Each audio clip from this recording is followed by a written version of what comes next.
ইসরায়েলের হামলায় রক্তে ভাসছে গাজা। শিশুদের লাশ, ধ্বংসস্তূপে মায়ের আর্তনাদের দৃশ্য এবার ছুঁয়ে গেল ডেনমার্কের রাজনৈতিক অঙ্গনও। বিরোধী দলগুলো সোচ্চার হয়েছে ফিলিস্তিনকে রাষ্ট্র হিসেবে স্বীকৃতি দিতে। গাজায় নিহত প্রতিটি মানুষের কান্না, প্রতিটি নিঃশ্বাস যেন এবার ইউরোপের সংসদ ভবনের দেয়ালেও প্রতিধ্বনি তুলেছে। ডেনমার্কেও সেই প্রতিধ্বনি এবার রূপ নিয়েছে তীব্র রাজনৈতিক দাবিতে।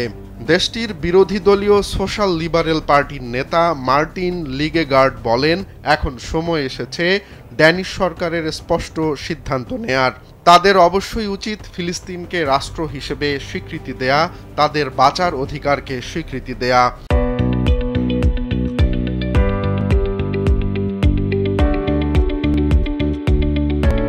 দেশটির পররাষ্ট্রমন্ত্রী লার্স লোককে রাসমুসেন চান ইসরায়েলের কট্টরপন্থী মন্ত্রীদের ওপর নিষেধাজ্ঞা আরোপের পাশাপাশি গবেষণা ও বাণিজ্যিক চুক্তি স্থগিত করতে।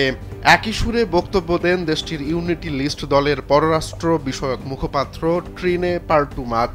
তিনি সরকারের নরম অবস্থানকে ডেনমার্কের ইতিহাসের কলঙ্ক বলে আখ্যা দেন।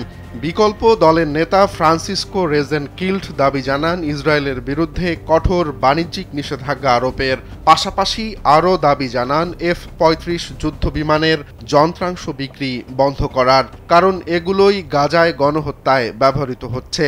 এর আগে জাতিসংঘের এক স্বাধীন কমিশনের প্রতিবেদনে ইসরায়েলকে গাজায় গণহত্যার জন্য দায়ী করার পরপরই দেশটিতে এই আলোচনার সূত্রপাত হয়।